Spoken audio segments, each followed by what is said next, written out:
สบายดีคลิปนี้มาซ่อนสร้างใบคอบัวมนตามสูตรตัดหยิบของเฮาคอบัวมนเห็ดออกมาจะเป็นแบบนี้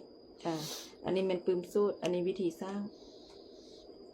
เมื่อหน้าบ่ต้องเดี๋ยวนี้บ่ต้องใส่เถื่อเมื่อหน้าเห็ดอยู่บ้านลืมตอนได้ลืมแล้วจังมาเบิ่ง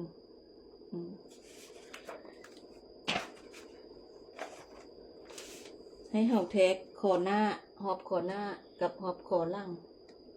บวกกันคอหลังคอหลังกับคอหน้าบวกกันอันนี้10 ครึ่งแล้วมาใส่คอหน้า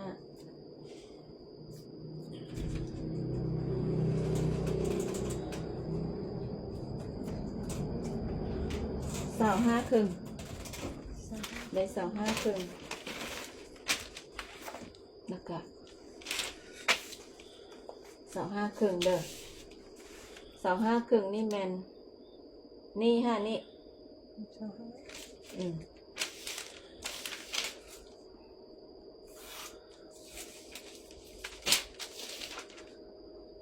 เส้นละ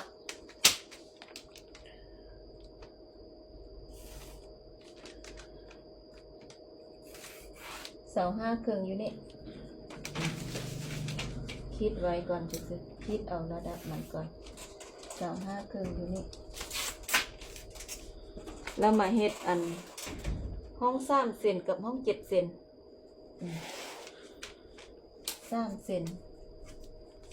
คิดแต่2 ห้องนี่แหละ3 เซนที่ทางถึงทางได้หมดเลย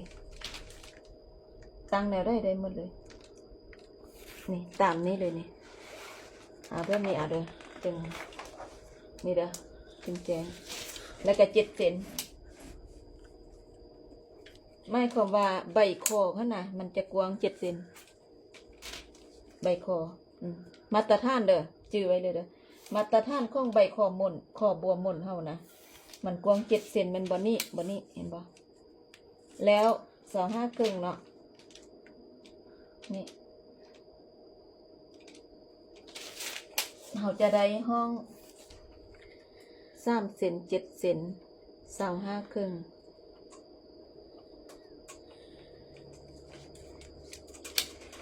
มาเอาใบขอบันนี้เราจะเนืองแบบนี้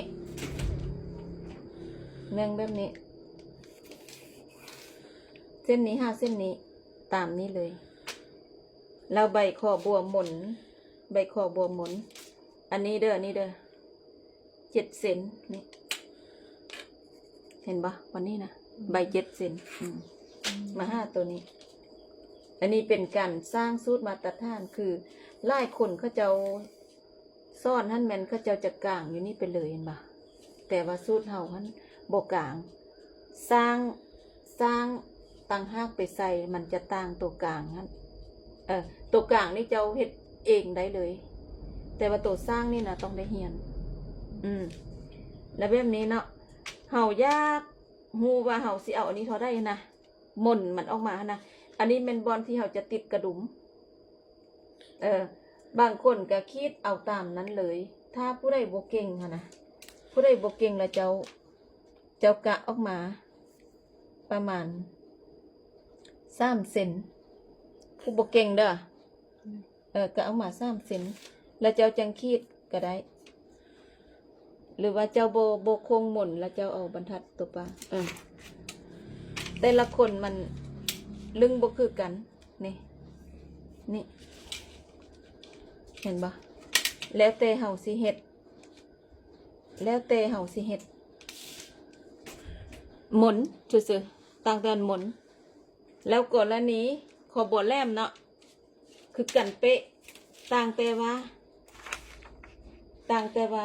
ขอบัวแหลมมันนี่บัวมนเด้อนี่เด้อบัวแหลมเฮ็ดคือกันเลยต่างแต่ว่า5 เซนแล้วมาเบื้องนี้5 เซนมาเอ